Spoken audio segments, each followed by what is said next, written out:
RTV app వార్తల్ని క్షణాల్లో చదివే అవకాశం ఉంటుంది. ఒక న్యూస్ పేపర్, ఒక టెలివిజన్ ఛానల్ మీ చేతుల్లో ఎప్పుడూ ఉంటాయి. రిమాండ్ ఖైదీ జగిత్యాల సబ్ జైల్లో హార్ట్ స్ట్రోక్తో మృతి చెందినటువంటి ఘటన కలకలం రేపుతుంది. ఈ క్రమంలో బంధువులు, గ్రామస్తులంతా పెద్ద ఎత్తున ఆందోళనకు దిగారు. జగిత్యాల ఆసుపత్రికి డెడ్ బాడీని తరలించి పోలీసులు శాంతి భద్రతలను కాపాడడంలో ప్రత్యేక శ్రద్ధ చూపెట్టడానికి ప్రయత్నం చేశారు. దీనికి ఖచ్చితంగా మాకి పోలీసుల వైఖరి వల్లనే, జైల్లో ఉన్నటువంటి విషయాల వల్లనే ఆయన మృతి చెందాడు, ఖచ్చితంగా ఆయన మృతి వెనుక కుట్ర ఉంది అని చెప్పేసి బంధువులు ఆరోపణ చేస్తున్నారు.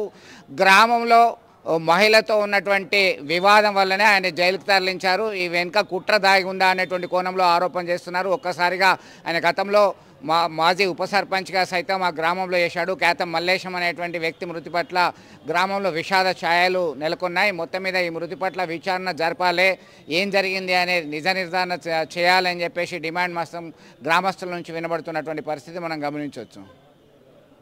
మరిన్ని వీడియోస్ కోసం ఛానల్ ని సబ్స్క్రైబ్ చేయండి, లేటెస్ట్ అప్డేట్స్ కోసం వాట్సాప్ ఛానల్ ని ఫాలో చేయండి అండ్ లింక్ డిస్క్రిప్షన్ లో ఉంది.